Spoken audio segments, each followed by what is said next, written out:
بقول لك ايه، من هنا ورايح انا اللي اخطط وافكر وانت اللي تذاكر. ايه الكلام ده يا زميكس؟ بلا زميكسي بلا زفت. هي ايه اللي زفت دي؟ انا انتهيت، يا زميكسي ما تقولش كده. ضيعت الترم من ايدي، فداك التقدير هيروح مني، يا جدع ولا يهمك. ابويا هينفخني، المهم الصحة. بقت في النازل. الله الله الله الله الله الله الله.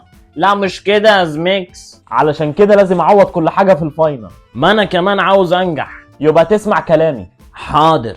المرة الجاية هنذاكر ونبرشم. نذاكر ونبرشم، حلوة دي. التجديد مطلوب برضو. دي ايه دي يا زميكس؟ دي المذكرات اللي هنبرشم منها. مذكرات؟ ياما تحت الواي دواي. قول فين اللي هنبرشمه؟ دي المذكرات قبل ما تتكتب. يعني دي حتة ورقة فاضية؟ ايوه، شكلك فاهم يا زميكس. دي المسألة اللي احنا المفروض نبرشمها. ودي اتكتبت ولا لسه يا